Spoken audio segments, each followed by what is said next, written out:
ಈ ಅನುಭವ ಇಲ್ಲದೆ ಹೋದ್ರೆ ಅದನ್ನ ಅಷ್ಟು ಸುಂದರವಾಗಿ ಅಷ್ಟು ಸೊಗಸಾಗಿ ಒಂದು ಸ್ಕ್ರೀನ್ ಮೇಲೆ ತರೋದಕ್ಕೆ ಸಾಧ್ಯ ಇಲ್ಲ. ದಯಮಾಡಿ ಹೇಳಿ ಸರ್. ಮೊದಲನೇದಾಗಿ ನನಗೆ ಈ ಬಂಧನ ಕಾದಂಬರಿ ಆರಿಸ್ಕೊಂಡಿದ್ದೆ ಒಂದು ದೊಡ್ಡ ಪರೀಕ್ಷೆ ಮತ್ತೆ ಒಂದು ಚಾಲೆಂಜ್ ಆಗಿತ್ತು. ಯಾಕಂದ್ರೆ ನಾನು ಪ್ರೇಮ ಕಥೆ ಮಾಡಿರ್ಲಿಲ್ಲ. ಅಲ್ಲಿವರೆಗೂ ನಾಗರೊಳೆ ಅಂತ, ಗಂಡು ಬೆರಳು, ಕಿರಾಣಿ ಜೋಡಿ ಈ ತರದ ಪಿಕ್ಚರ್, ಬರೀ ಫೈಟು, ಕುದುರೆ ಈ ತರದ್ದೇ ಚಿತ್ರಗಳು ಮಾಡ್ಕೊಂಡಿದ್ದೆ. ಇದನ್ನ ತಗೊಂಡಿದ್ದು ನಾನು ಬಹಳ ಒಂದು ಚಾಲೆಂಜಿಂಗ್ ಆಗಿ ತಗೊಂಡೆ. ಬರೀ ಆಕ್ಷನ್ ಮಾಡ್ತಾರೆ, ಒಂದು ಒಳ್ಳೆ ಲವ್ ಸ್ಟೋರಿ ಮಾಡೋಣ ಅಂತ. ಅದಕ್ಕೆ ಮುಖ್ಯ ಕಾರಣ ವಿಷ್ಣು ಕೂಡ. ಯಾಕಂದ್ರೆ ವಿಷ್ಣು ಒಂದು ಅದ್ಭುತ ನಟ ಅನ್ನೋದು ನಾವು ಚಿಕ್ಕನಿಂದ ಬೆಳೆದವರು, ಜೊತೆ ಬೆಳೆದವರು. ನಾನು ಬೇಕಾದಷ್ಟೇ ಆಫ್ ದಿ ಕ್ಯಾಮ್ರಾ ಇಲ್ದಿದ್ದಾಗ ನಾನು ಅವರು ಅಂಬರೀಷ್ ಅವರು 3 ಜನ ತುಂಬಾ ಸಮಯನ ನಾವು ಸಿನಿಮಾ ಬರಕ್ ಮೊದಲು ಕಳೆದಿದ್ದೀವಿ. ಅದೆಲ್ಲ ನನ್ನ ಮನಸ್ಸಿನಲ್ಲಿ ಇತ್ತು. ಇದನ್ನ ಒಂದು ಕತೆ ಮಾಡಬೇಕು ಅಂದಾಗ, ಸ್ಕ್ರೀನ್ ಪ್ಲೇ ಮಾಡಬೇಕು ಅಂದಾಗ ನಮ್ಮ HP ಸುಬ್ರಾವ್ ಅವರು ಪುಟ್ಟಣ್ಣ ಅವ್ರ ಹತ್ರ ಇದ್ರು. ನನ್ನ ಜೊತೆನೂ 2-3 ಪಿಕ್ಚರ್ ಮಾಡಿದ್ರು. ಅವರು ಸ್ಕ್ರೀನ್ ಪ್ಲೇ ಮಾಡಿದ್ರು. ನಾವು ಈ ಸೀನ್ ಬಂದಾಗ ಇದು ಎಲ್ಲೋ ಒಂದ್ ಕಡೆ ಕೇಳಿದ್ವಿ, ಇದೊಂದನ್ನು ಯಾರೋ ಒಬ್ರು ಈ ತರ ಮಾಡ್ತಿದ್ದಾರೆ ಅಂತ. ಸೊ ಅದನ್ನ ನಾವು ಯಾತಕ್ಕೆ ಅಳವಡಿಸ್ಕೋಬಾರ್ದು? ಅದರಲ್ಲಿ ನನಗೆ 200 ಅಲ್ಲ 10,000% ಕಾನ್ಫಿಡೆನ್ಸ್ ಇದ್ದು ವಿಷ್ಣು ಇದನ್ನ ಮಾಡ್ತಾನೆ. ಯಾಕಂದ್ರೆ ಈ ಸೀನ್ ನಲ್ಲಿ ಯಾವುದೇ ತರ 1000 ಜನ ಜೂನಿಯರ್ ಆರ್ಟಿಸ್ಟ್ ಇಲ್ಲ, ಯಾವ ದೊಡ್ಡ ಸೆಟ್ ಇಲ್ಲ, ಯಾವ ಸಪೋರ್ಟ್ ಇಲ್ಲ ಆಕ್ಟರ್ಗೆ. ಅವನ ಆಕ್ಟಿಂಗ್ ಮಾತ್ರ ಈ ಸೀನ್. ಯಾಕಂದ್ರೆ ಇದನ್ನ ಎಲಿವೇಟ್ ಮಾಡೋದಿದೆಯಲ್ಲ, ಅದೊಂದು ಆಕ್ಟರ್ ಕೆಪಾಸಿಟಿ. ಆ ಕೆಪಾಸಿಟಿ ವಿಷ್ಣುಗೆ ಇದ್ದಿದ್ದು. ಯಾಕಂದ್ರೆ ಒಂದು ಆರ್ಟಿಸ್ಟ್ಗೆ ಆ ತರ ಇವತ್ತು ನಾನು ಹೆಸರು ಹೇಳೋದಿಲ್ಲ. ಈ ಪಿಕ್ಚರ್ ಅಲ್ಲಿ ಎಲ್ಲ 800 ಅಡಿ ಸೀನ್ಗಳು. ಅಂದ್ರೆ ಒಂದು ರೀಲು, ಒಂದು ಸೀನು ಪ್ರಪೋಸ್ ಮಾಡಿ ಬರೋ ಸೀನ್. ನನಗೆ ಯಾರೋ ಒಬ್ರು ಹೀರೋ ಹೇಳಿದ್ರು, ಕಥೆ ಹೇಳಿದಾಗ, ಏನ್ ಸರ್ ಇಷ್ಟಿದ್ದ ಸೀನ್ ಹೇಳ್ತೀರಾ ಅಂತ. ಪರ್ಫಾರ್ಮೆನ್ಸ್ ಮಾಡೋದು ಏನೋ 1000 ಅಡಿನ ಆಕ್ಟ್ ಮಾಡ್ಬೋದು, ಪರ್ಫಾರ್ಮೆನ್ಸ್ ಮಾಡದೇ 5 ಅಡಿನೂ ಮಾಡೋಕ್ಕಾಗಲ್ಲ. ವಿಷ್ಣುಗೆ ಆ ಕೆಪಾಸಿಟಿ ಇತ್ತು, ಸುಹಾಸಿನಿಗೆ ಆ ಕೆಪಾಸಿಟಿ ಇತ್ತು. ಹೀಗೆ ಎಲ್ಲ ಒಂದು ಯೂನಿಟ್ ವರ್ಕ್. ನಮ್ಮ ಮುನ್ನಿನೇ ಕಾಸ್ಟ್ಯೂಮ್ ಮಾಡಿದ್ದು, ಬಾಂಬೆಗೆ ಹೋಗಿ ನಾವು ಶರ್ಟ್ಗಳು ಅವು ಇವು ತಗೊಂಡ್ಬಂದು ಕಂಪ್ಲೀಟ್ ವಿಷ್ಣುವರ್ಧನ್ ಒಂದು ಆಕ್ಷನ್ ಹೀರೋನ ಒಂದು ರೊಮ್ಯಾಂಟಿಕ್ ಟ್ರಾಜಿಡಿ ಹೀರೋ ಮಾಡಿದ್ದಿದೆಯಲ್ಲ, ವಿಷ್ಣುವರ್ಧನ್ ಆ ಚಾಲೆಂಜ್ ಎಕ್ಸ್ಟ್ರಾಡರಿ ತಗೊಂಡು ಪ್ರತಿ ಒಂದು ಶಾರ್ಟ್ ಅಲ್ಲೂ ಅದನ್ನ ಅನುಭವಿಸಿ, ಹೇಗೆ ಅಂತ ಹೇಳಿದ್ರೆ ಶೂಟಿಂಗು ರಮ್ಯಾ ಹೋಟ್ಲಿಂದ ಬಾದಾಮಿ ಹಲ್ವಾ ತಿನ್ಕೊಂಡು ವಿಷ್ಣು ಕ್ಲೈಮ್ಯಾಕ್ಸ್ ಮಾಡಿ ತರ್ಸೋದು, ಬಾದಾಮಿ ಹಲ್ವಾ ಇವತ್ತು ಸೆಟ್ ದೋಸೆ ತಿನ್ಬಿಟ್ಟು ಕ್ಲೈಮ್ಯಾಕ್ಸ್ ಮಾಡೋಣ ಅಂದ್ರೆ ಆ ತರ ಒಂದು ಸಂಬಂಧ ಇತ್ತು. ಅಂದ್ರೆ ಒಂದು ಡೈರೆಕ್ಟ್ರು ಆಕ್ಟರ್ಗೆ ಚೆನ್ನಾಗಿ ಒಂದು ಆ ಕನೆಕ್ಷನ್ ಮತ್ತೆ ಆ ಸಂಬಂಧ ಇದ್ದಾಗ ಅದು ಪರದೆ ಮೇಲೆ ಬಹಳ ಚೆನ್ನಾಗಿ ಕಾಣುತ್ತೆ. ಅದೇ ಡೈರೆಕ್ಟರ್ಗೂ ಹೀರೋಗೂ ಸರಿ ಇದ್ದರೆ ಅದು ಪರದೆ ಮೇಲೆ ಕಾಣುತ್ತೆ. ಆದ್ರಿಂದ ಸುಹಾಸಿನಿ ಬಹಳ ಫಸ್ಟ್ ಯಾಕಂದ್ರೆ ಬರೀ ಬೆಂಕಿಯಲ್ಲಿ ಹರಳಿದ ಒಂದು ಚಿತ್ರ ಮಾತ್ರ ಮಾಡಿದ್ರು. ನಮ್ಮ ಕನ್ನಡ ಪ್ರೇಕ್ಷಕರು ಲೀಲಾವತಿ, ಹರ್ಣಿ, ಕಲ್ಪನಾ, ಆರ್ತಿ, ಭಾರತಿ, ಜಯಂತಿ ಇಂಥ ಟಾಪ್ ಆಕ್ಟರ್ಸ್ ನೋಡ್ತಾರೆ. ಇವತ್ತು ಎಡಕಲ್ ಗುಡ್ಡ ಜಯಂತಿ ಅವರಿದ್ದಾರೆ ಮಾಡಕ್ಕಾಗಲ್ಲ, ಆರ್ತಿ ಅವರಿದ್ದರೆ ಕೊಂಬಿಸ್ಲು ಮಾಡಕ್ಕಾಗಲ್ಲ. ಈ ತರ ಹೀರೋಯಿನ್ಸ್ಗಳೇ ನಮ್ಮ ಜನ ಇಷ್ಟಪಟ್ಟಿದ್ದು ಮತ್ತೆ ಮೆಚ್ಕೊಂಡಿದ್ದು. ಅಂತದ್ರಲ್ಲಿ ಸುಹಾಸಿನಿನ ತುಂಬ ಹೃದಯದಿಂದ ಮೆಚ್ಚಿದ್ರು. ಒಟ್ಟಿನಲ್ಲಿ 25 ವಾರ 25 ಸ್ಟೇಷನ್ ನಡೀತು ಅಂದ್ರೆ ಸುಮ್ಮನೆ ಅಲ್ಲ. ನಮಗೆ ವಿಶಾಲಭದ್ರ ಪಿಕ್ಚರ್ ಹೇಳಿದ್ರು, ನಂದೆಲ್ಲ ಕಾದಂಬರಿ ನಿಮ್ಗೆ ಕೊಟ್ಬಿಡ್ತೀನಿ ಪಿಕ್ಚರ್ ಮಾಡ್ಲಿಲ್ಲ. ನಾನು ಹಗಲಿಗೆನಿಸು ಮಾಡ್ಬೇಕು ಅಂತೆಲ್ಲ ರೆಡಿ ಮಾಡಿದ್ವಿ, ಕಾರಣಾಂತರದಿಂದ ಆಗ್ಲಿಲ್ಲ. ಆಮೇಲೆ ಬಂಗಾರದ ಮಿಂಚಿಗೆ ಅವ್ರ ಸಹಕಾರ ತಗೊಂಡು ಮಾಡಿದೆ.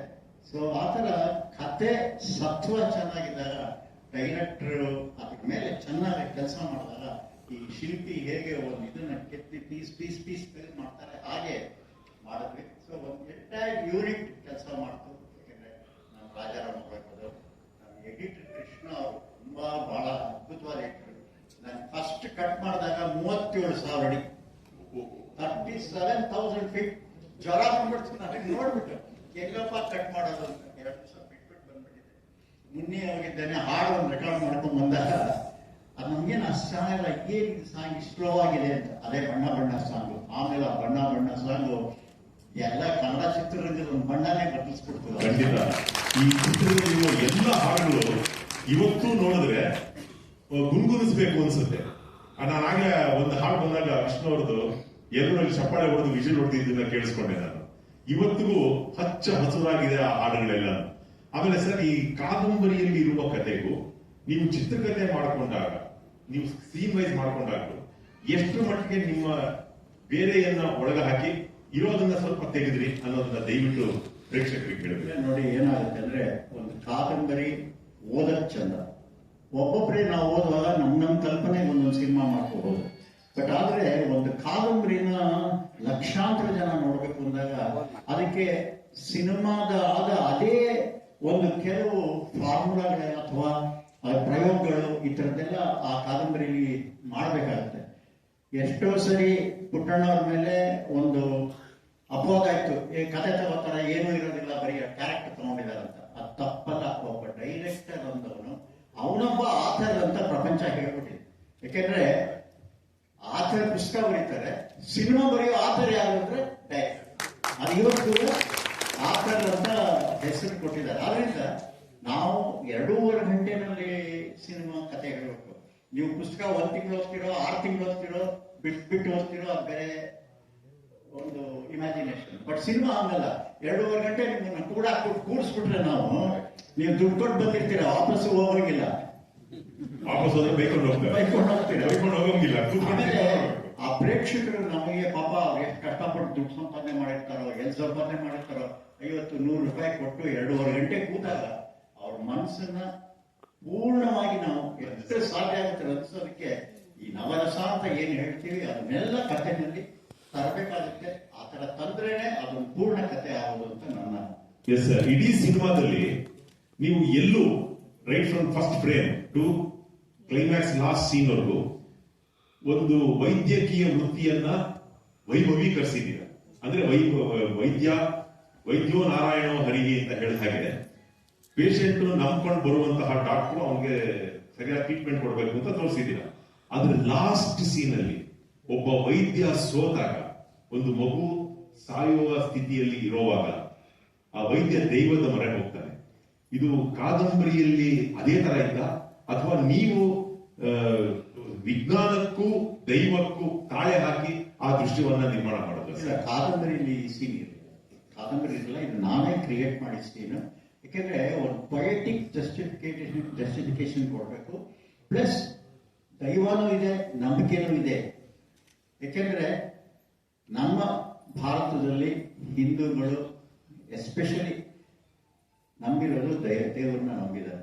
ಕೆಲವರು ನಂಬದೇ ಇರ್ಬೋದು, ಕೆಲವರು ನಂಬೋದು. ನಂಬಿದವ್ರಿಗೆ ದೇವರು ಕೈ ಬಿಡಲ್ಲ. ಆದ್ರಿಂದ ಆ ಒಂದು ನಂಬಿಕೆ ಡಾಕ್ಟರ್ಗೆ ಎಲ್ಲ ಆಗೋಯ್ತು, ಇನ್ನೇನೂ ಇಲ್ಲ, ಕೊನೆ ಏನು ಉಳಿದಿದ್ದೆ ದೇವರು. ಅದಕ್ಕೆ ಅದನ್ನ ಲೈಟ್ ಆಗಿಟ್ಟಿದೀವಿ. ಯಾವ ತರ ಇಟ್ಟಿದೀವಿ ಲೈಟು? ಅದು ಕ್ರೈಸ್ತ ಧರ್ಮ ಆಗಿರ್ಬೋದು, ಇಲ್ಲ ಹಿಂದೂಯಿಸಮ್ ಆಗಿರ್ಬೋದು, ಇಲ್ಲ ಮುಸ್ಲಿಮ್ಸ್ ಅವರವರ ಭಾವಕ್ಕೆ ವೈಟ್ ಲೈಟ್ ಬಿಟ್ಟಿದ್ದೆ. ನಾವು ಫೋಟೋ ಇದೆಯಲ್ಲ ಯಾವುದು. ಸೊ ಆದ್ರಿಂದ ಲೈಟ್ ಈಸ್ ಲೈಫ್ ಅಂತ ಹೇಳ್ತಾರಲ್ಲ, ಅದನ್ನ ತಗೊಂಡು ನಾವು ಒಂದು ಪ್ರಯೋಗ ಮಾಡಿದ್ವಿ. ಕೆಲವು ಟೀಕೆ ಬಂತು, ಏನು ಮಾಡೋಕ್ಕಾಗಲ್ಲ. ಕೆಲವು ಎಲ್ಲಾನು 100% ನಾವು 100 ತಗೊಳಕ್ಕಾಗಲ್ಲ. 100ಕ್ಕೆ 70% ತಗೊಂಡ್ರೆ ಅದು ಪಿಕ್ಚರ್ ಸೂಪರ್ ಹಿಟ್. 20% ಕೆಲವು ಶೋ ಏನು ಚೆನ್ನಾಗಿಲ್ಲ ಅಂದವ್ರು ಇದ್ದಾರೆ, ಹಲವಾರು ಚಿತ್ರಗಳನ್ನು ಚೆನ್ನಾಗಿಲ್ಲ ಅಂತಾರೆ. ಆದ್ರೆ ಅಲ್ಟಿಮೇಟ್ಲಿ ಮೆಜಾರಿಟಿ ಆಫ್ ದಿ ಜನ ಚೆನ್ನಾಗಿದೆ, ಮೆಚ್ಕೊಂಡ್ರು. ಇವತ್ತು ಮೆಚ್ಕೋತಾ ಇದ್ದಾರೆ, ಇನ್ನು 30 ವರ್ಷ ಆದ್ರೂ ಮೆಚ್ಕೋತಾ ಇದ್ದಾರೆ. ಯಾಕೆಂದ್ರೆ ಆ ಸಿನಿಮಾ, ಆ ಕಥಾ ಹಂದರನೇ ಆ ರೀತಿ ಇದೆ. ಇಡೀ ಸಿನಿಮಾ ಮೈಸೂರಲ್ಲೇ ಚಿತ್ರೀಕರಣ ಆಗಿದೆ. ಎಸ್ಪೆಷಲಿ ಸರ್, ಇನ್ನೊಂದು 2 ಪ್ರಶ್ನೆ. ನೀವು KRS ಅಲ್ಲಿ ಸಾಕಷ್ಟು ಶೂಟಿಂಗ್ ಮಾಡಿದ್ದೀರಿ. ನೀವು ಹೇಳಿ ಆ ಗೇಟ್ ಗಳನ್ನ ಓಪನ್ ಮಾಡಿಸಿ ನೀರು ಬರುವಂತಹ ಸನ್ನಿವೇಶವನ್ನ ದೃಶ್ಯ ಶೂಟ್ ಮಾಡುತ್ತಾ, ಅಥವಾ ಅವ್ರು ಬಿಡೋ ಟೈಮ್ಗೆ ನೀವು ಟೈಮ್ ಅಡ್ಜಸ್ಟ್ ಮಾಡ್ಕೊಂಡು ಶೂಟಿಂಗ್ ಮಾಡಿ? ಇಲ್ಲ, ನಾವು ಅಲ್ಲಿ ಇಂಜಿನಿಯರ್ ಈ ಸೀನ್ ತೆಗಿಬೇಕು ಅಂತ ಹೇಳಿ ನಾನು 2-3 ಶೆಡ್ಯೂಲ್ ಇಂದ ತೆಗೆದೇ ಇರಲಿಲ್ಲ. ಏನಾದ್ರೂ ಒಂದು ಇದಕ್ಕೆ ಒಂದು ವಿಷಯಲಿ ಬೇಕು, ಬರೀ ಡೈಲಾಗ್ ಹೇಳೋದ್ರ ಆಗೋದಿಲ್ಲ, ಹೆಂಗ್ ತೆಗೆಯೋಣ ಅಂತ ಕೊನೆಗೆ ನನಗೆ ಈ ಡ್ಯಾಮ್ ಹಾರ್ಟ್ ಎರಡುವೇ ಒಂದು ಐಡಿಯಾ ಬಂತು. ಡ್ಯಾಮ್ ಓಪನ್ ಆದ್ರೆ ಹೇಗೆ ವಾಟರ್ ಬರುತ್ತೋ ಹಾಗೆ ನನ್ನ ಹಾರ್ಟ್ ಓಪನ್ ಆದಾಗ ಇವೇನಾಗ್ತಲ್ಲ ಅನ್ನೋ ಒಂದು ಪಾಯಿಂಟ್ ಇಟ್ಕೊಂಡು ತೆಗೆದ್ವಿ. ಅದು ಸುಮಾರು 4 ದಿವಸ ತೆಗೆದಿದ್ದೀವಿ ಆ ಸೀನ್. 4 ದಿವಸ. ಯಾಕಂದ್ರೆ ವಿಷ್ಣುಗೂ ಎಮೋಷನಲಿ ಕಷ್ಟ ಆಗೋದು, ನಮಗೂ ಟೇಕಿಂಗ್ ಕೊನೆಗೆ ಲಾಸ್ಟ್ 300 ಫೀಟ್ ಬರೀ ಒಂದು ಜಾಲರಿ ಮಧ್ಯ ತೆಗೆದಿದ್ದೀನಿ. ಎಲ್ಲ ಫೌಂಟನ್ ಎಲ್ಲ ಬಿಟ್ಬಿಟ್ಟು ಡ್ಯಾಮ್ ಎಲ್ಲ ಬಿಟ್ಬಿಟ್ಟು ಕೊನೆಗೆ ಅಲ್ಲಿ ಒಂದು ಸಿಂಬಾಲಿಕ್ ಆಗಿ ಅವರಿಬ್ಬರ ಮಧ್ಯ ಒಂದು ಜಾಲರಿ ಇರೋದನ್ನ ಅದು ಅಷ್ಟೇ ರಿಸಂಬಲ್ ಆಗಿ ತಗೊಂಡ್ವಿ. ನಮ್ಗೆ ಅಷ್ಟೇ ಪ್ಲೇಸ್ ಅಲ್ಲಿ ಕ್ಯಾಮರಾ ಮೂವ್ಮೆಂಟ್ಗೆ ಅಷ್ಟು ಕಷ್ಟಪಟ್ಟಿದ್ದೀವಿ. ಟ್ರಾಲಿಗಳು ಹಾಕಿದೀವಿ, ಸ್ಟಡಿ ಶಾಟ್ಸ್ ತೆಗಿಲೇ ಇಲ್ಲ, ಪ್ರತಿಯೊಂದು ಮೂವ್ಮೆಂಟ್ ಅಲ್ಲೇ ತೆಗೆದು. ಯಾಕಂದ್ರೆ ದೊಡ್ಡ ಸೀನ್ ತೆಗೆಯುವಾಗ ಕ್ಯಾಮ್ರಾ ಮೂವ್ಮೆಂಟ್ ಇಲ್ಲ ಅಂದ್ರೆ ಸ್ಟ್ಯಾಟಿಕ್ ಆಗ್ಬಿಟ್ರೆ ಬೋರ್ ಹೊಡಿ. ಕ್ಯಾಮ್ರಾ ಮೂವ್ಮೆಂಟ್ ಅದಕ್ಕೊಂದು ಇಂಟ್ರೆಸ್ಟಿಂಗ್ ಕ್ರಿಯೇಟ್ ಮಾಡಿ ಶಾರ್ಟ್ಸ್ ತೆಗಿತೀವಿ. ಸರ್, ಈ ಇಡೀ ಚಿತ್ರೀಕರಣದ ಸಂದರ್ಭದಲ್ಲಿ ಈಗ ಎಷ್ಟು ದಿನ ಮಾಡಿದ್ರಿ ಸರ್ ಚಿತ್ರೀಕರಣ? ಈ ಬಂಧನ ಸಿನಿಮಾ ಚಿತ್ರ 80 ದಿನದ ಮೇಲೆ ಆಗಿತ್ತು. 70 to 80 ಡೇಸ್. ಈ 80 ದಿವಸದಲ್ಲಿ ನಿಮ್ಮ ಪ್ರಮುಖ ಪಾತ್ರಗಳು ಡಾಕ್ಟರ್ ವಿಷ್ಣುವರ್ಧನ್ ಅವರು, ಸುಹಾಸಿನಿ ಮೇಡಮ್ ಅವರು, ಜೈ ಜಗದೀಶ್ ಅವರು, ಆಮೇಲೆ ಬೇರೆ ಬೇರೆ ಸಪೋರ್ಟಿಂಗ್ ಕ್ಯಾರೆಕ್ಟರ್ಸ್ GK ಗೋವಿಂದರಾವ್ ಅವರು, ಮುಸ್ಲಿಂ ಕೃಷ್ಣಮೂರ್ತಿ ಅವರು, ಇವರೆಲ್ಲ ಬರ್ತಾರಲ್ಲ ಸರ್.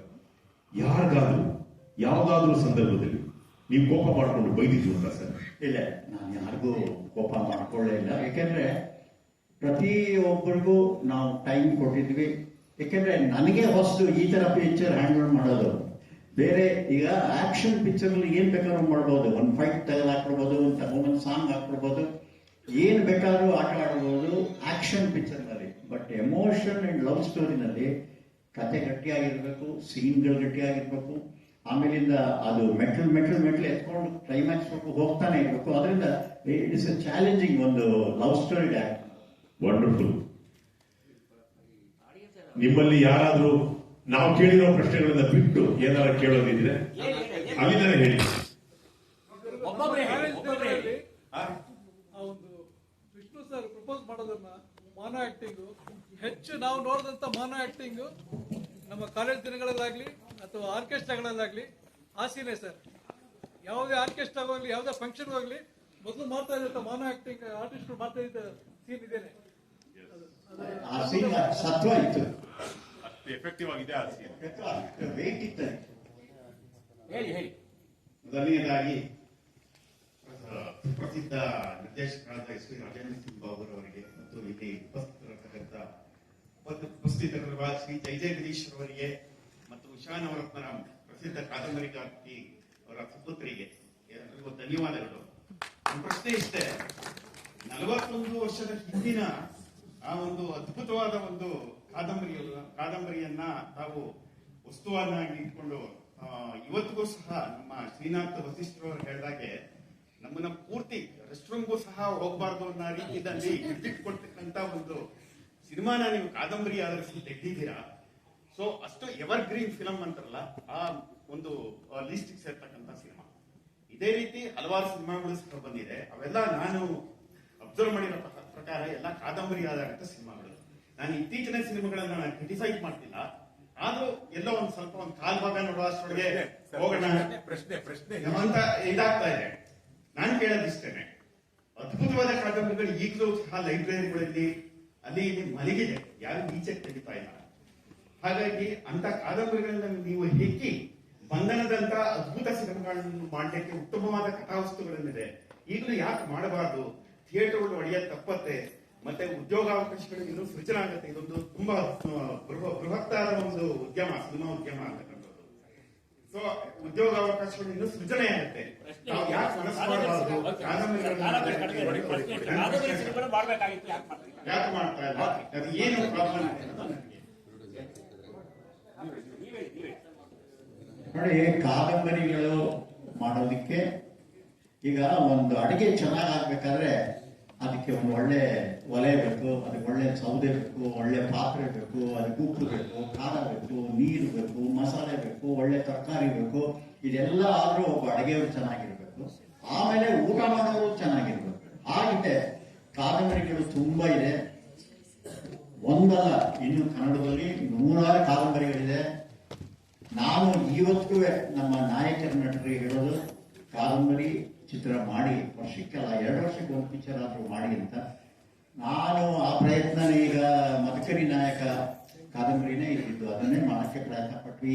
ಕರೋನಾ ಬಂದಾಗ ಹೆಚ್ಚು ಕಡಿಮೆ ಆಯ್ತು. ಹೀಗೆ ಕಾದಂಬರಿಗಳಲ್ಲಿ ನೋಡಿ, ಕತೆ ಯಾವಾಗ ಗಟ್ಟಿ ಇದ್ರೆ, ರಾಮಾಯಣ 5,000 ವರ್ಷದ ಕತೆ ಯಾಕೆ ಇವತ್ತು ಓದ್ತೀವಿ ಅಂದ್ರೆ ಅಷ್ಟು ಸತ್ವ ಇದೆ ಮಹಾಭಾರತ ರಾಮಾಯಣದಲ್ಲಿ. ಹಾಗೆ ಪ್ರತಿಯೊಂದು ಚಿತ್ರದಲ್ಲೂ ಕಥೆನಲ್ಲೂ ಸತ್ವ ಇದ್ರೆ ಅದು ಯಾವತ್ತಿಗೂ ಅದು ಜನರಿಂದ ದೂರ ಆಗದೇ ಇಲ್ಲ. ಯಾಕೆಂದ್ರೆ ಏನೇ ಕತೆ ಬಂದರೂ ಒಂದು ಕಣ್ಣೀರ್ ಬೇಕು, ಒಂದು ನಗು ಬೇಕು, ಒಂದು ಹೃದಯಕ್ಕೆ ಟಚ್ ಆಗ್ಬೇಕು ಸೀನ್ಗಳು.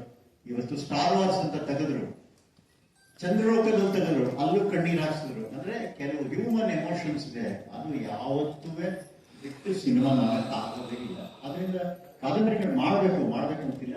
ತುಂಬಾ ಒಳ್ಳೊಳ್ಳೆ ಕಾದಂಬರಿಗಳು ನಮ್ಮಲ್ಲಿ, ಅದ್ಭುತವಾದ ಕಾದಂಬರಿಗಳಿದೆ. ಆಗ್ಬೇಕು, ಕಾಲ ಬರುತ್ತೆ.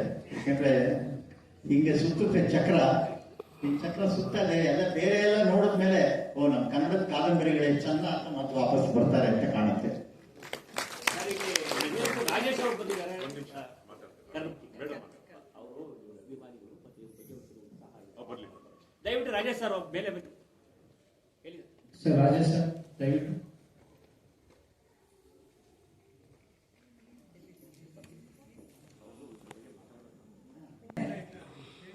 ಬಾಬು ಅವರು ಕ್ಲೈಮ್ಯಾಕ್ಸ್ ತೆಗಿಬೇಕಾದ್ರೆ ಮನೇಲಿ ಡಿಸ್ಕಷನ್ ಆಯ್ತು. ಇದನ್ನ ಕಾದಂಬರಿ ಪ್ರಕಾರ ಹ್ಯಾಪಿ ಎಂಡಿಂಗ್ ಮಾಡ್ಬೇಕು ಅಂತ ಇತ್ತು.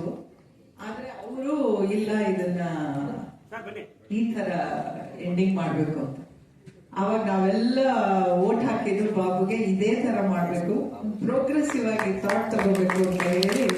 ಬಟ್ ಆದ್ರೆ ಅನ್ಫಾರ್ಚುನೇಟ್ಲಿ ಎಚ್ ವಿ ಸುಬ್ರಾವ್ ಅವರು ಇಷ್ಟಪಡ್ಲಿಲ್ಲ ಈ ಇದನ್ನ ನಿರ್ಧಾರನ. ಅವರೊಂಥರ ಬೇಜಾರು ಮಾಡ್ಕೊಂಡ್ರು. ಬಟ್ ಆದ್ರೂ ಬಾಬು ಅವತ್ತು ದಿಟ್ಟ ನಿರ್ಧಾರ ತಗೊಂಡು, ಇಲ್ಲ ಈ ಕ್ಲೈಮ್ಯಾಕ್ಸ್ ಅಲ್ಲಿ ಅವಳ ವೃತ್ತಿನ ಕೈಯಲ್ಲಿ ಇಟ್ಕೊಂಡು ಅವಳ ಮಗುನ್ ಕರ್ಕೊಂಡು ಹೋಗ್ತಾಳೆ ಆ ಲೈಟ್ ಕಡೆಗೆ ಅನ್ನೋ ಒಂದು ಸಿಂಬಾಲಿಕ್ ಶಾರ್ಟ್ ನನ್ಗೆ ಇವತ್ತಿಗೂ ನನಗೆ ಅದೇ ಅನ್ಸೋದು.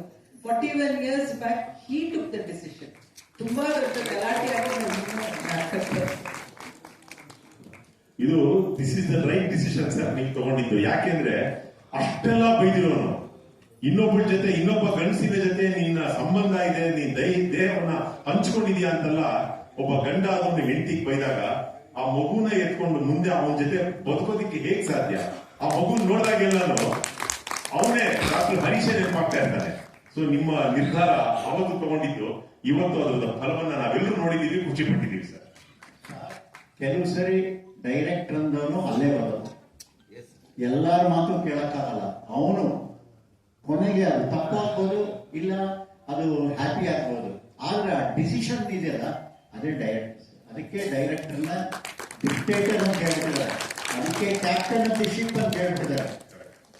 50 ವರ್ಷ 100 ವರ್ಷ ಸಿನಿಮಾ ಆದ್ರೂ ಡೈರೆಕ್ಟರ್ ಏನು ಕಿತ್ಕೊಳಕ್ ಆಗಲೇ ಇಲ್ಲ ಚಿತ್ರರಂಗದಲ್ಲಿ. ಡೈರೆಕ್ಟರೇ ಇಂಪಾರ್ಟೆಂಟ್. ಕರೆಕ್ಟ್. ಒಂದು ಇಡೀ ಚಿತ್ರತಂಡ ಸಮುದ್ರದಲ್ಲಿ ಹೋಗುವ ಹಡಗಿದ್ದಾಗ ಆ ಹಡಗಿಗೆ ಬೇಕಾಗಿರೋದು ಕ್ಯಾಪ್ಟನ್. ಅವರು ಸಮಯೋಚಿತವಾಗಿ ನಿರ್ಧಾರ ತಗೊಳ್ಳೋದು ಮಾತ್ರ ಆ ಕ್ಷಣಕ್ಕೆ ನೆರವೇರುತ್ತೆ ಹೊರತು ಬೇರೆ 108 ಜನ ಅಕ್ಕಪಕ್ಕದಲ್ಲಿರೋ 1000 ಮಾತಾಡಿದ್ರು ಅದು ಯಾವುದು ವರ್ಕೌಟ್ ಆಗಲ್ಲ. ಹಾಗಾಗಿ ನಿಮ್ಮ ನಿರ್ಧಾರ ಅದ್ಭುತವಾಗಿದೆ ಸರ್. ರಾಜೇಶ್ ಅವರು ಈ ಚಿತ್ರವನ್ನ ಕುರಿತು ಸನ್ಮಾನ್ಯ ಶ್ರೀ ಬಾಬು ಅವರನ್ನ ಕುರಿತು ಯಾರು ಮಾತಾಡೋದಕ್ಕೆ ಸಿದ್ಧವಾಗಿದ್ದಾರೆ.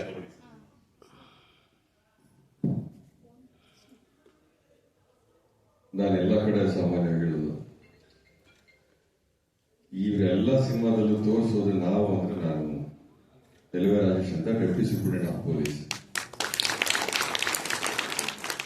ನಮ್ಮನ್ನ ಎಲ್ಲಾ ಕಡೆ ಎಲ್ಲ ಸಿನಿಮಾದಲ್ಲೂ ಲಾಸ್ಟಲ್ಲಿ ಬಂದು ಲಾಸ್ಟಲ್ಲಿ ಎಲ್ಲಾದ್ಮೇಲೆ ಬಂದು ತೋರಿಸಿ ಇಲ್ಲೂ ವೇದಿಕೆ ಲಾಸ್ಟ್ ಕರೀತಾರೆ. ಇದು ಪೊಲೀಸರ ಕೆಲಸ ಸ್ಟಾರ್ಟ್ ಆಗಿದೆ ಲಾಸ್ಟಲ್ಲಿ ಅಂತ.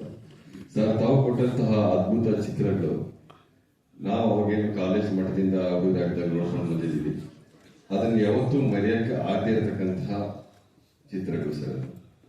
ಇವತ್ತಿಗೂ ನಮ್ಮೆಲ್ಲರ ಮನಸ್ಸಲ್ಲಿ 101 ನೆನಪುಗಳಲ್ಲಿ ಇರ್ತಕ್ಕಂಥ ಕೆಲವು ನೆನಪುಗಳಲ್ಲಿ ಇದು ಸಹ ಒಂದು ಅಂತ ಹೇಳಲಿಕ್ಕೆ ಇಷ್ಟಪಡ್ತೀನಿ.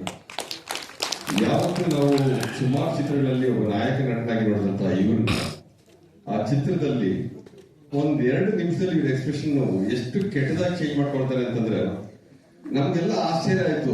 ಇವರು ಇಷ್ಟು ಸೆಕೆಂಡ್ಸ್ ಅಲ್ಲಿ ಒಂದು ಹೀರೋ ಮೆಟೀರಿಯಲ್ ಇರ್ತಕ್ಕಂಥ ಒಂದು ವಿಲನ್ ಎಕ್ಸ್ಪ್ರೆಷನ್ ಕೊಟ್ಬಿಟ್ರಲ್ಲ ಅಂತ ಸಿಕ್ಕಾಕೊಂಡಾಗ ಇದನ್ನ ಕೋಪ ಇದು ಎಲ್ಲ ಅವ್ರು ಮಾಡ್ಕೊಂಡಂತ ಆ ಮುಖದ ಎಕ್ಸ್ಪ್ರೆಷನ್ ಇವತ್ತು ನಾವು ಬರೀಲಿಕ್ಕೆ ಆಗಲ್ಲ. ಇನ್ ಫ್ರಾಕ್ಷನ್ ಆಫ್ ಸೆಕೆಂಡ್ಸ್ ಈ ಚೇಂಜಸ್. ಸೊ ಅದನ್ನ ಒಬ್ಬ ಡೈರೆಕ್ಟರ್ ಆಗಿ ತಾವು ಒಂದು ಅಷ್ಟು ಸುಂದರವಾಗಿ ಹ್ಯಾಂಡ್ಸಮ್ ಆಗಿರುವಂತ ಕೈಲಿ ನೀವು ಇದನ್ನ ಎಕ್ಸ್ಪ್ರೆಷನ್ ತರಿಸಿದ್ರೆ ಅದಕ್ಕೆ ನೆವರ್ ಫರ್ಗೆಟ್ ತಾವು ಕೊಟ್ಟಂತ ಹಾಡುಗಳು ಅಜರಾಮರವಾಗಿರುತ್ತೆ, ಇವತ್ತಿಗೂ ಇಂದಿಗೂ ಮುಂದಿಗೂ. ಈ ಚಿತ್ರದಲ್ಲಿ ಇನ್ನೂ ಗಮನಿಸಿದ್ದೀರಾ ನೀವೆಲ್ಲರೂ, ರೂಪಾದೇವಿ ಅವರು ಇರ್ಬೋದು, ಕಾಂಚನ ಮೇಡಮ್ ಇರ್ಬೋದು, ಒಂದು ಕಾಲದಲ್ಲಿ ಹೀರೋಯಿನ್ ಆಗಿ ಬೆಳೆದವರು ಸಣ್ಣ ಸಣ್ಣ ಪಾತ್ರಗಳನ್ನ ಮಾಡಿದ್ದಾರೆ. ಅಂದ್ರೆ ಇದು ಪಾತ್ರ ದೊಡ್ಡದು ಚಿಕ್ಕದು ಅನ್ನೋದು ಇಂಪಾರ್ಟೆಂಟ್ ಅಲ್ಲ ಸರ್, ಆ ಪಾತ್ರಕ್ಕೆ ಅವರು ಕೊಟ್ಟಿರುವ ನ್ಯಾಯ ಎಷ್ಟು ಅದ್ಭುತವಾಗಿ ಮಾಡಿದ್ದಾರೆ. ನಾನು ಒಂದು ಕಾಲದಲ್ಲಿ ಹೀರೋಯಿನ್ ಆಗಿದ್ದೆ, ಈ ಸಣ್ಣವರು ಮಾಡಲ್ಲ ಅಂತ ಹೇಳ್ಬೋದಾಗಿತ್ತೆ ಅವರು, ಆದ್ರೆ ಆ ಪಾತ್ರಕ್ಕೆ ಅವರು ಎಷ್ಟು ಅದ್ಭುತವಾಗಿ ನ್ಯಾಯವನ್ನು ಒದಗಿಸಿದ್ದಾರೆ. ಅದು ಕಲಾವಿದರ ಜೊತೆಗೆ ಆ ನಮ್ಮ ಅಭಿಮಾನದ ಮಾತುಗಳು ಏನಿದೆಯಲ್ಲ ನಿರ್ದೇಶಕರಿಗೂ ಸೇರ್ಬೇಕು, ಅದು. ಯಾಕೆಂದ್ರೆ ನಿರ್ದೇಶಕರಾಗ್ಲೇ ಹೇಳಿದಾಗೆ ಇವರು ಏನ್ ಅನ್ಕೊಂಡಿರ್ತಾರೆ ಅದಕ್ಕೆ 80% ಇವ್ರು ಅನ್ಕೊಂಡಿದ್ರೆ ಇನ್ 20% ಒಬ್ಬ ಕಲಾವಿದನ ಕಾಂಟ್ರಿಬ್ಯೂಷನ್ ಇರ್ಬೇಕು ಅಲ್ಲಿ. ಅದಿದ್ದಾಗ ಮಾತ್ರ 100% ಔಟ್ಪುಟ್ ಇವತ್ತು ನಾವೇನ್ ನೋಡಿದ್ವಿ ಅದು ಬರೋದಕ್ಕೆ ಸಾಧ್ಯ. ನಿರ್ದೇಶಕರು 100% ಒಬ್ಬ ಕಲಾವಿದನ ಹೇಳ್ಕೊಳಕ್ಕಾಗಲ್ಲ. ಸೊ ಹಾಗಾಗಿ ನಿರ್ದೇಶಕರು 100ಕ್ಕೆ 100 ಈ ಚಿತ್ರ ಮಾಡಿ, ಈ ಚಿತ್ರ ಅಲ್ಲ ಈ ತರದ ಹಲವಾರು ಚಿತ್ರಗಳು ಮಾಡಿ ಅವರ 50 ವರ್ಷದ ಸುದೀರ್ಘ ಪ್ರಯಾಣದಲ್ಲಿ ಎಲ್ಲ ಚಿತ್ರಗಳಲ್ಲೂ ಗೆದ್ದಿದ್ದಾರೆ. ಅವರಿಗೆ ಪೂರ್ಣ ಪ್ರಮಾಣದ ಅಂಕವನ್ನ ನಾವೆಲ್ಲರೂ ಕೊಡಬಹುದು ಅಂತ ಈ ಸಂದರ್ಭದಲ್ಲಿ ಹೇಳೋದಕ್ಕೆ ಇಷ್ಟಪಡ್ತೀನಿ. ಮಾತಾಡಿ. ಸರ್, ಒಂದು ಕೊನೆ ಕ್ವಶನ್ ನಮ್ಮ ಬಾಬು ಸರ್ಗೆ. ಸರ್, ನಮ್ಮ ವಿಷ್ಣುವರ್ಧನ್ ಮತ್ತೆ ಸುಹಾಸಿನಿ ಅವ್ರ ಜೊತೆಲಿ ಒಂದು ಬಾಲು ಅನ್ನೋ ಪಾತ್ರಕ್ಕೆ ನಮ್ಮ ಜೆ ಕ್ರಿಸ್ ಸರ್ ಅವ್ರನ್ನ ಆಯ್ಕೆ ಮಾಡೋ ವಿಚಾರ ಹೇಗ್ ಬರ್ತದೆ ಅಂತ.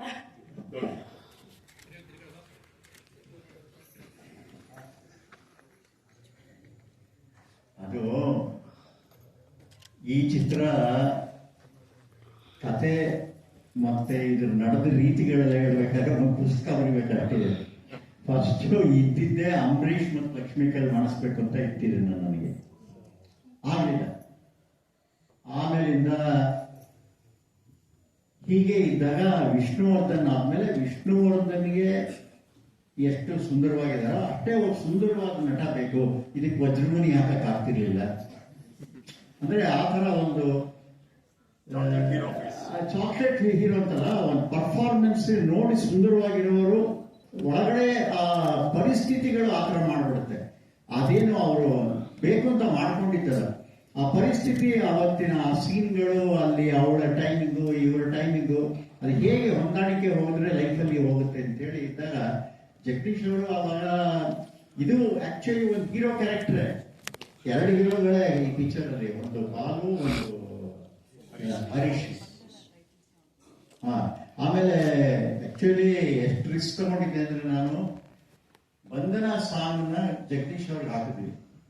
ಇಂಟರ್ವಲ್ ಅಲ್ಲಿ ವಿಷ್ಣುವರ್ಧನ್ ಫ್ಯಾನ್ಸ್ ನನ್ನ ಬಡಿಗೆ ಬಂದ್ಬಿಟ್ಟಿದ್ರು ಅಪರ್ಣದಲ್ಲಿ. ಅದು ನನಗೇನಾಗ್ಬಿಟ್ಟಿತ್ತು, ಚಿತ್ರ ಅಭಿನಯನಲ್ಲಿ ಬುಕ್ ಆಗಿತ್ತು. ಈ ನಮ್ಮ ರಾಜಕೀಯ ಇದೆಯಲ್ಲ ಇಲ್ಲಿ ತೆಗೆದು ಬುಧವಾರ ಬೆಳಿಗ್ಗೆ ಅಭಿನಯ ಥಿಯೇಟರ್ ಇಲ್ಲ ಅಂದ್ಬಿಟ್ರು. ಕೊನೆಗೆ ಹೋಗಿ ನೋಡ್ತೀವಿ ಅಪರ್ಣ ಮುರಿದು ಬಿದ್ದೋಗಿರೋ ಥಿಯೇಟ್ರು.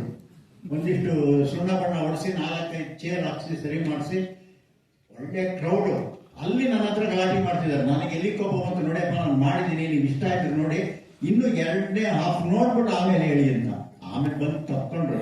ಹಾಗೆ ಒಂದೊಂದು ಇದರಲ್ಲಿ ಕ್ಯಾರೆಕ್ಟರ್ಗಳು ನಾವು ಅನ್ಕೊಳ್ಳೋದಕ್ಕಿಂತ ಅವ್ರು ಮಾಡುವಾಗಲೇ ಅದಕ್ಕೆ ಅವ್ರಿಗೆ ಗೊತ್ತಾಗುತ್ತೆ ಏನೇನು ಕಾನ್ಫ್ಲಿಕ್ಟ್ ಬರ್ತಾ ಇದೆ, ನಾವು ಯಾವ ತರ ಆಕ್ಟ್ ಮಾಡ್ಬೇಕು ಅಂತ. ಸೊ ಆವತ್ತಿನ ಕಾಲಕ್ಕೆ ಆ ಪಾತ್ರಕ್ಕೆ ಒಬ್ಬರೇ ಇದ್ದಿದ್ದೀನಿ, ಯಾರು ಆಗ್ತಿರ್ಲಿಲ್ಲ.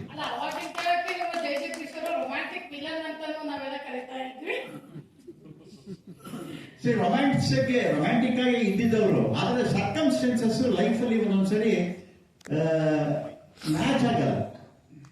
ಸರ್, ಪ್ರೇಕ್ಷಕರಿಗೆ ಒಂದು ಅನುಮಾನ ಇದೆ. ಈಗ ಇದು ಚಿತ್ರರಂಗ 50ನೇ ವರ್ಷದ್ದು ಅಥವಾ ನಿಮ್ಮ ಹುಟ್ಟುಹಬ್ಬದ 50ನೇ ವರ್ಷಕ್ಕೆ ಫಂಕ್ಷನ್ ಅಂತ ಹೇಳುವಂತ ಅಲ್ಲ ಸರ್. ಯಾಕೆ ಹೇಳ್ತಿದ್ದಂದ್ರೆ ಈ ವಯಸ್ಸಿನಲ್ಲಿ ನೀವು ಇಷ್ಟೊಂದು ಆಕ್ಟಿವ್ ಮಾಡ್ತಾ ಇದ್ರಲ್ವಾ, ದಯಮಾಡಿ ಇನ್ನು ಒಳ್ಳೊಳ್ಳೆ ಫಿಲಿಂ ಕೊಡಿ.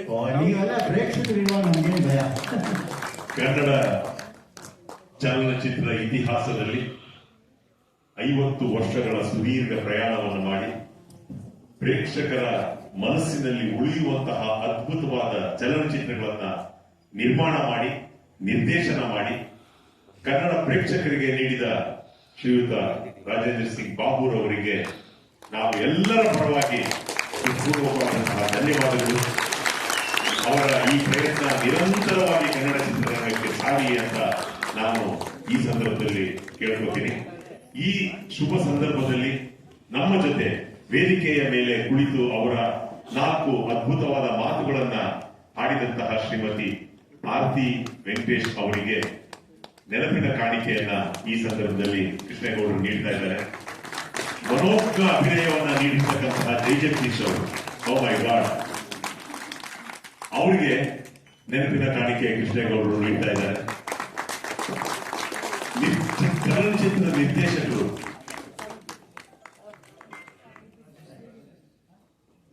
ಸನ್ಮಾನ್ಯ ಶ್ರೀ ರಾಜೇಶ್ ಅವರು ವೇದಿಕೆ ಮೇಲೆ ಬಂದು ಅವರ 4 ಮಾತುಗಳನ್ನ ನಮ್ಮೊಂದಿಗೆ ಹಂಚಿಕೊಂಡು ಚಿತ್ರರಂಗ ಬೆಳೀಲಿ ಅಂತ ಆಶಯವನ್ನು ವ್ಯಕ್ತಪಡಿಸಿದ್ದಾರೆ. ಅವರು ಕೂಡ ನೆನಪಿನ ಕಾಣಿಕೆಯನ್ನ ನೀಡೋದ್ರ ಮೂಲಕ ಈ ಸೆಷನ್ ಅನ್ನ ಮುಗಿಸ್ತಾ ಇದ್ದೀವಿ. ಊಟ ತಯಾರಾಗಿದೆ, ದಯಮಾಡಿ ಎಲ್ಲರೂ ಊಟಕ್ಕೆ ಹೋಗ್ಬೇಕು ಅಂತ ಕೇಳ್ಕೊತೀನಿ. 2:30ಗೆ ಗಂಡಬೇರುಂಡ ಸಿನಿಮಾ ಪ್ರದರ್ಶನ ಇದೆ. ದಯಮಾಡಿ ಊಟ ಮುಗಿಸ್ಕೊಂಡು ಬನ್ನಿ, ಚಿತ್ರವನ್ನ ನೋಡಿ, ಎಲ್ಲರೂ ವಾಪಸ್ ಬನ್ನಿ ಅಂತ ಈ ಸಂದರ್ಭದಲ್ಲಿ ಕೇಳ್ತಾರೆ. ಅದ್ರ ಬಗ್ಗೆ ಮತ್ತೆ ಮಾತಾಡೋಣ. ಎಲ್ಲರೂ ಹೆಮ್ಮೆ ಪಡಬೇಕಾದಂತಹ ವಿಚಾರ ಅಲ್ವಾ? 50 ವರ್ಷಗಳ ಸುದೀರ್ಘ ಪ್ರಯಾಣವನ್ನ ಚಿತ್ರರಂಗದಲ್ಲಿ ಮಾಡಿದ್ದಾರೆ ಶ್ರೀ ರಾಜೇಂದ್ರ ಸಿಂಗ್ ಬಾಬು ಅವರು.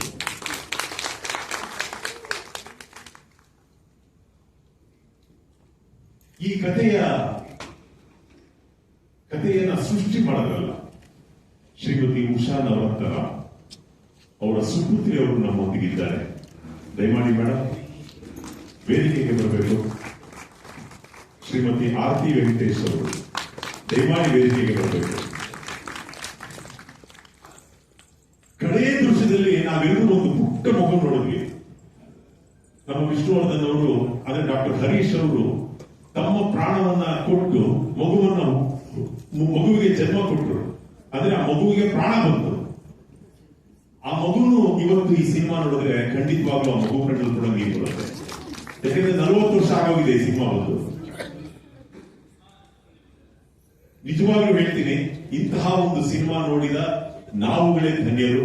ಇಂತಹ ಸಿನಿಮಾ ಕೊಟ್ಟ ಸನ್ಮಾನ್ಯ ಶ್ರೀ ನಿರ್ದೇಶಕರೇ ಮಾನ್ಯರು ಅಂತ ನಾನು ಈ ಸಂದರ್ಭದಲ್ಲಿ ಹೇಳ್ತೀನಿ. ಸರ್, ಇವತ್ತು ನಾನು 3 ಜನಕ್ಕೆ ಒಂದು 4 ಪ್ರಶ್ನೆ ಕೇಳ್ತೀನಿ. ದಯಮಾಡಿ ಉತ್ತರಿಸಿ ಅಂತ ನಾನು ನಿಮ್ಮಲ್ಲಿ ಮನವಿ ಮಾಡ್ಕೋತೀನಿ. ಮೊದಲನೇದಾಗಿ ಜಗದೀಶ್ ಅವರಿಗೆ, ಮೇಡಮ್ ಕೂತ್ಬಿಡಿ, ನೀವು ಕೂತ್ಕೊಂಡು ಮಾತಾಡಿ. ಇದೆ ಮೊದಲನೇದಾಗಿ ಚಿತ್ರದಲ್ಲಿ ಪಾತ್ರವನ್ನು ನಿರ್ವಹಿಸಿದ ಸನ್ಮಾನ್ಯ ಶ್ರೀ ಜಗದೀಶ್ ಅವರಿಗೆ. ಸರ್, ಈ ಪಾತ್ರವನ್ನ ನೀವು ಅಭಿನಯಿಸಿದಾಗ ನಿಮ್ಮ ತಯಾರಿ ಯಾವ ರೀತಿ ಇತ್ತು? ಯಾಕೆಂದ್ರೆ ಇದರಲ್ಲಿ ವಿಷ್ಣುವರ್ಧನ್ ಅವ್ರ ಜೊತೆ ನೀವು ಪ್ಯಾರಲಲ್ ಆಕ್ಟ್ ಮಾಡಿದ್ರಿ, ಸುಹಾಸಿನಿ ಮೇಡಮ್ ಜೊತೆ ಆಕ್ಟ್ ಮಾಡಿದ್ರಿ. ನಿಮ್ಮ ತಯಾರಿ ಅಥವಾ ನೀವು ನಿಮ್ಮ ಈ ಸೀನ್ಗೆ ನಾನು ಇಷ್ಟು ಇಂಟೆನ್ಸ್ ಅಲ್ಲಿ ನಾನು ಆಕ್ಟ್ ಮಾಡಿದ್ರೆ ನನ್ನ ಎದುರುಗಡೆ ಇರೋ ಪಾತ್ರ ನನ್ನ ಇಂಟೆನ್ಸಿಟಿಗೆ ಯಾವ ರೀತಿ ರಿಯಾಕ್ಟ್ ಮಾಡ್ತಾರೆ ಅನ್ನುವ ಒಂದು ಪರಿಕಲ್ಪನೆಯನ್ನ ಇಟ್ಕೊಂಡು ನೀವು ಯಾವ ರೀತಿ ತಯಾರಿ ತಗೊಂಡು ಆಕ್ಟ್ ಮಾಡಿದ್ರಿ? ಎಲ್ರಿಗೂ ನಮಸ್ಕಾರ. ಬಾಬು ಅವರ ಕಥೆಯಲ್ಲಿ ಒಂದೇನು ಅಂದ್ರೆ, ಬಾಬು ಅವರು ಯಾವತ್ತೂ ಮೊದಲೇ ಕಥೆ ಹೇಳೋಣ. ಮಾಡ್ತಾ ಮಾಡ್ತಾ ನಾವೇ ತಯಾರಾಗಬೇಕಾಗತ್ತೆ. ಆ ಕಥೆದು ಎಲ್ಲೋ ಒಂದು ಸೀರಿಯಸ್ ಸನ್ನಿವೇಶ ಬಂದಾಗ ನಾವು ಅದ್ರ ಬಗ್ಗೆ ಯೋಚನೆ ಮಾಡಬೇಕಾಗತ್ತೆ. ಅಥವಾ ನಾವು ಮಾಡದೇ ಇದ್ದಾಗ ಅವ್ರು ನಮ್ಗೆ ಹೇಳ್ತಾರೆ, ನೀನು ಸರಿ ಮಾಡ್ತಾ ಇಲ್ಲ, ನನಗೆ ಈ ಥರ ಬೇಕು ಅಂತ. ಆವಾಗ ನಾವು ಆ ಥರ ಅಳವಡಿಸ್ಕೊಳಕ್ಕೆ ನೋಡ್ತೇವೆ. ಬಟ್ ನನಗೆ ಈ ಚಿತ್ರ ಮಾಡುವಾಗ ಇಷ್ಟು ಕಷ್ಟ ಆಗತ್ತೆ ಅಂತ ಅನ್ಸಿರ್ಲಿಲ್ಲ ಅಂದ್ರೆ ಈ ಕಥೆ ಒಂದು ಈ ರೀತಿ ಮೂಡ್ ಬರುತ್ತೆ ಅಂತ ಅನ್ಕೊಂಡಿರ್ಲಿಲ್ಲ. ಈ ಒಂದು ಬಾಬು ಅವರು ಚಿತ್ರ ಮಾಡೋ ಮೊದಲು ನಮಗೆ ಕಥೆ ಹೇಳಿರ್ಲಿಲ್ಲ, ಈ ಥರ ಇದೆ ಕಥೆ ಅಂತ ಹೇಳಿರ್ಲಿಲ್ಲ. ಅಷ್ಟೆಲ್ಲ ಅವರು ಬಂದು ನಮ್ಗೆ ಹೇಳಿದಾಗ ಒಂಚೂರು ಅದ್ರ ಬಗ್ಗೆ ಒಂಚೂರು ಅರಿವು ಮೂಡುತ್ತೆ ಅಷ್ಟೇ ಹೊರತು ಬೇರೆ ಏನೋ ಅಷ್ಟಾಗಿ ಗೊತ್ತಿಲ್ಲ. ಸರ್, ಈಗ ಈ ಕತೆ ಒಂದು ಕಾದಂಬರಿಯನ್ನ ಆಧರಿಸಿ ಚಿತ್ರ ಆಗ್ತಾ ಇದೆ ಅನ್ನೋದು ನಿಮ್ಗೆ ಗೊತ್ತಿತ್ತು. ಬಂಧನ ಅನ್ನುವ ಒಂದು ಕಾದಂಬರಿಯನ್ನ ಈ ಚಿತ್ರ ಶೂಟಿಂಗ್ ಮಾಡೋ ಸಂದರ್ಭದಲ್ಲಿ ಅಥವಾ ಶೂಟಿಂಗಿಗೆ ಮುಂಚೆ ನೀವು ಆ ಕಾದಂಬರಿಯನ್ನ ಏನಾದ್ರು ಒಂದ್ಸಲ ಓದಿ ಈ ಪಾತ್ರ ನಾನು ಮಾಡ್ತಾ ಇದ್ದೀನಿ ಅಂತ ಅನ್ಕೊಂಡಿದ್ದೀರಾ ಸರ್? ಖಂಡಿತ ಈ ಚಿತ್ರದ ಬಗ್ಗೆ, ಈ ಚಿತ್ರದ ಕಥೆ ಬಗ್ಗೆ ನನಗೆ ಏನು ಗೊತ್ತಿರಲಿಲ್ಲ.